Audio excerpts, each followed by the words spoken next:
The real problem in America is that treason is celebrated as good.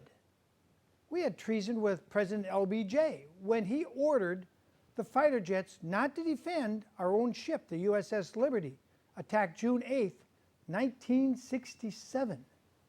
And that whole story has been hidden from America for over 40 years.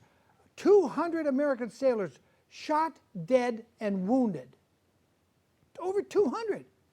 And LBJ said, I want that goddamn ship at the bottom of the sea. We're not going to embarrass our ally, Israel. I'm not sure Israel was really the root problem. I think some crazy people in the military, pushed by the bank gangsters. You know who the bank gangsters are now. Names like Rothschild, Warburg, Schiff, J.P. Morgan, Rockefeller, Chase, Mellon. All of these people have tremendous control. You have nothing to do except to pick between the puppets they give you. And right now they want to give you a puppet called Barack Obama for 4 more years. Or you can have another choice of a different puppet called Mitt Romney for 4 years. But both of those puppets are dangling on the strings pulled by the bank gangsters. That's what the show is about tonight. Because you won't know how to take back America. You won't understand until you realize how treason has been perpetrated in this United States of America for 100 years. And our school books have stopped talking about the money trust. You know, when I was in college my freshman year on Bascom Hill, I had to go to this Econ 101. They wanted me to study economics. And I studied, and there's this M1, and there's an M2, and there's an M3, and there's a government pumping in. All that was crap. And now I realize it was crap. It took me 30, 40 years to unlearn the garbage they put in my head. There's no such thing as a business cycle that recurs so often. That's all crap. What there is the bank gangsters that extend credit and then they pull it back in and buy back all your failed businesses for pennies on the dollar, forcing people to lose homes, forcing people to lose their businesses. Right now, they're retracting the money. However, there was one congressman. His name was Ron Paul. He's running for president, and he's not the bank gangster's choice. He's the guy they're scared to death of. He was in the Air Force. Neither Mitt Romney or Barack Obama ever served a day in the military. Here's Ron Paul as a young doctor. Here he is, as a young doctor, right here. A young doctor in the Air Force. Ron Paul had managed to get himself as chairman of a committee. Not only was he one of the very first people to endorse Ronald Reagan when Reagan wasn't popular, not only did he call the New York bank gangster attorneys, that's the New York Federal Reserve Bank, he called them to account for their money that they create with their private money at interest. This is one of my favorite pictures of Ron Paul because as you see the man, and if you could zoom in, which we can't, but if you were to zoom in really close, you would see that all these pictures of Ron Paul are made up of Ron Paul's supporters' photographs. He is the people's candidate. About 100 years ago or more, there was a guy named Jennings, I think his name was Brian Jennings. He made the most famous speech, probably the most famous speech that will ever be remembered. It was called the Cross of Gold. You're not going to crucify on a cross of gold. What's been going on, and I think most people aren't going to get it, and I'm soon going to go to tape, and you're not going to see my face for a long time here, but I hope you pay very close attention, because Bill Still, who's a documentary filmmaker, gave me permission today to show you his 1996 production. on who the bank gangsters are. They're really the Rothschilds, the Rockefellers, the Warburgs, the Schiffs, and all their cousins and interrelated families. These bank gangsters don't just go back to the founding of Bank of England, which really wasn't the Bank of England. It was really the Bank of Rothschild with the title Bank of England. But the directors of it, nobody from England was in control of the Bank of England. It was private money. The same with the Federal Reserve. They managed, after the meeting on Jekyll Island, they wrote the banking bill on Jekyll Island, then they had a U.S. Senator from Rhode Island go in and introduce it and push it through. It was all written by the bank creeps, the banker creeps, which I like to call bank gangsters, because they're literally robbing you and me. They robbed my father. They robbed my grandfather. And they're quite happy about it.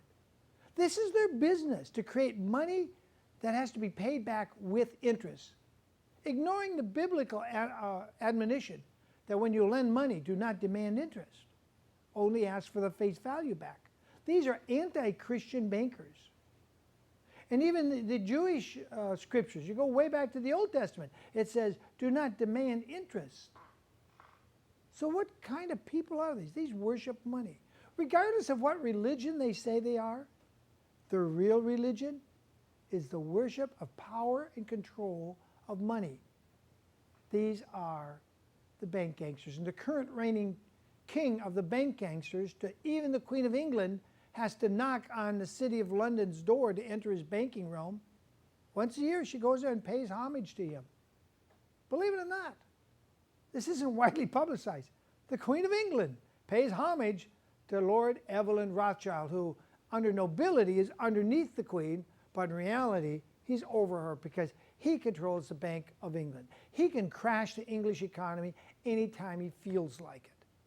But what most of you Americans don't know is he can crash the American economy, and in fact, they are. This depression was manufactured, and that's why this guy, Ron Paul, is so darn important.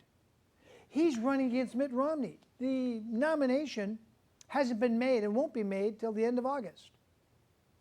He's got over 200, probably over 500, maybe 700 solid delegates that won't vote for Mitt Romney under any circumstances.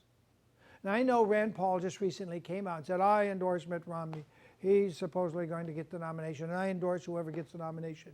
Well, remember, Rand Paul said he would endorse whoever got the nomination. Ron Paul didn't say that.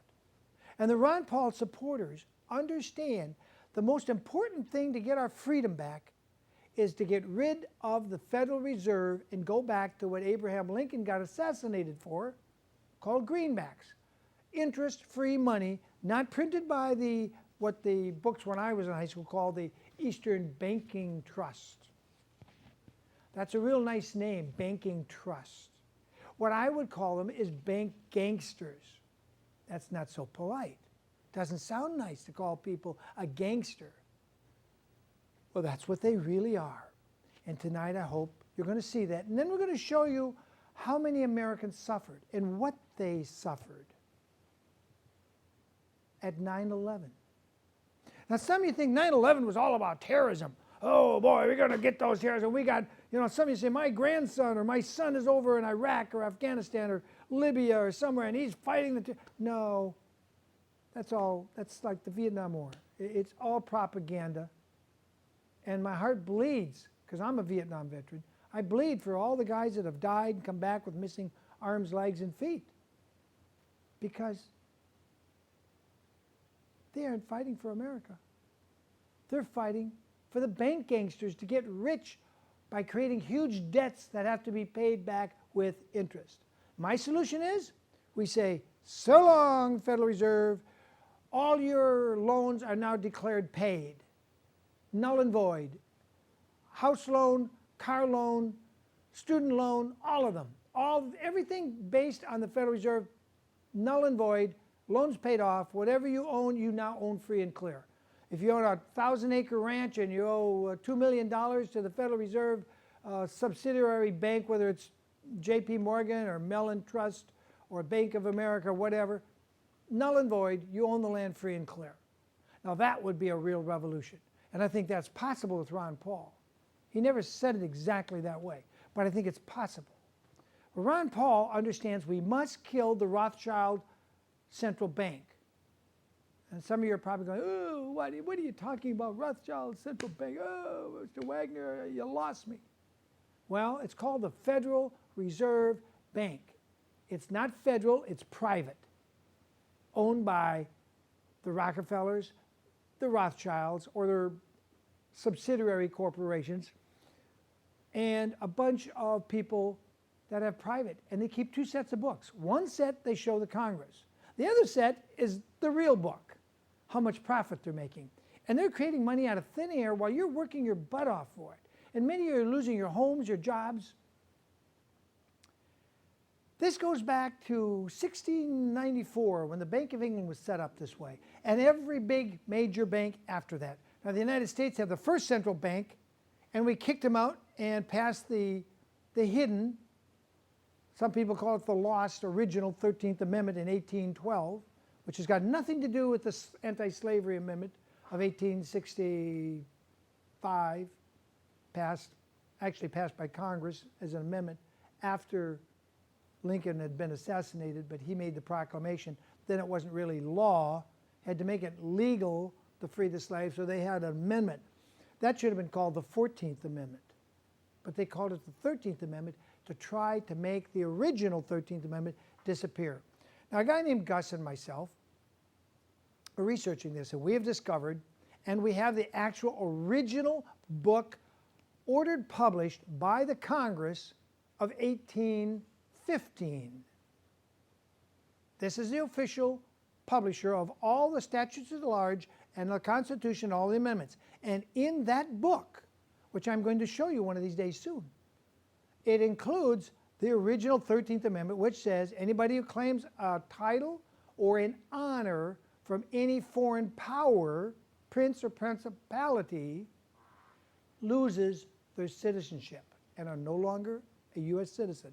That means if you're a member of the British Accreditation Registry, also known as BAR, if you remember the California Bar, the Florida Bar, New York Bar, any state bar, you have an allegiance to the British Accreditation Registry, which owes its fealty to the Queen of England. Therefore, you lose your citizenship. Now, a lot of lawyers are going to say, oh, that doesn't matter anymore, Mr. Wagner. Oh, yes, it does. That original 13th Amendment has never been repealed and was republished in many state documents right up to 1866, and one even in 1870. Creates a problem, doesn't it, if bar members cannot be judges, cannot be prosecutors, cannot be legislators. Oh my God, would that change how laws get made? And in fact, it would cure America. Why would it cure America of its ills? Because we would get rid of the bar members from the legislature, from the executive branch, from the judiciary, go back the way judges were just old businessmen that had good common sense prior to this bar thing getting involved. Nobody's going to tell you this most any other place. You're not going to hear this on ABC, Fox, or CNN. But I have the proof. I already have that proof. Now, I talked to a lawyer on a chat room a week ago and said, oh, no, they were one state short. Well, we've got the proof that that state did ratify it, and it is a legal amendment to the Constitution. Bar members cannot hold any office. And this is probably the first time and the only place on television anywhere in the United States anybody has ever told you that this plainly. Okay? Now, why did it make a difference? The bankers needed lawyers to get into American courts to push through legislation and win lawsuits to get their banks in. They lost the first bank after 20 years. Madison, enough. That brought on, when he didn't, they said, okay, you don't kick our bank out. If you do that, you're going to have a war. And that was the War of 1812. But it's too late. The original 13th was passed. Then we come and they get a second bank pushed in. Then President Andrew Jackson, who had been made famous in the Battle of New Orleans in the War of 1812, he understood what it was all about. He killed the second United States central bank. By this time, most people understood that these central banks weren't really government owned. They had the government name on it, but they weren't. Jackson, Andrew Jackson, killed it so good. It took a meeting on Jekyll Island almost 80 years afterwards. And then they got in, they couldn't call it a central bank, people would have rioted. So they called it federal to make it sound like it's government. They called it reserve to make you believe they had reserve gold and silver to back up the money they're putting out. And in fact, they had a tiny, minuscule amount. And since 1971, they have zero, absolutely none. So we need to kill the third Rothschild bank, which we call the Federal Reserve Bank of the United States. It's not federal, it has no reserves, and it's privately owned. If you don't believe me, get out a New York phone book, look in the US government, in the front of the phone book, and see if you find Federal Reserve of New York there. It ain't there, because it's not a government institution. So then go look in the business section. There you find the Federal Reserve. Well, it was Ron Paul that pulled these lawyers up and put them on the witness stand and made them admit the New York Fed was giving 80 or more % of all their loans for 2.5 years, from about 2006 to 2008 and a half. All their loans, 80% was going to foreign bankers, foreign corporations, nothing for the New York real estate market, which was drying up and causing the catastrophe. This is not a normal business cycle. This is, forget economics 101 and the M1, the M2, all that is garbage to confuse you. It confused me 40 years ago. I got a passing grade. I blobbed the things they wanted me to blob, but it didn't make sense to me then. Now I know why. Thanks to Bill Still, thanks to G. Edward Griffin, thanks to this Austrian economist and many others, Milton Friedman and many others, I now understand. There isn't this business cycle that they talk about. It's the bank gangsters expanding and retracting. And right now they're retracting because they're trying to force us off the dollar into a new global currency. Now, I'm coming to a point. Then we're going to go to this tape because you need to see this. This is far more important that you understand what I'm going to show you here in a few minutes. But in 9/11 was really a bank heist. Had little to do with terrorism. It was a bank heist. And the bottom floors of the World Trade Center square, where there's World Trade Center towers 1 and 2, then there's buildings 3, 4, 5, and 6. And 7 was across the street, and that collapsed and no plane hit it. But the real important point was there was the gold depository. And in the 70s, after they built the Twin Towers, they moved what little gold there was left in Fort Knox to the gold depository. And every time we owed money to France or England or Poland or Russia or whatever, they didn't actually put it on a plane and fly it over to Europe. What they really did with that gold is they had different rooms. One room was the American gold stock, another room was the German, one was the Netherlands, one was France, one was Spain, one was, all the countries had their little room with their gold pile. They would just shift the gold from one room to the other and say, there, now we pay that country's central bank. And all these countries' central banks are basically clones of the Rothschild central bank. On 9/11, more than $166 billion in gold bricks disappeared and was never found again. There's one brief mention about the gold when they find about 280 million. That's less than half of 1% of all the gold. And then there's no more media about it. ABC doesn't talk about it, CBS doesn't talk about it, Fox doesn't talk about it, people. Why? Because it was stolen in the 3.5 days prior to 9/11. Over that weekend, they were just carting that gold out of there. So there was only one truck left that had gold. And why it didn't get away, I don't know.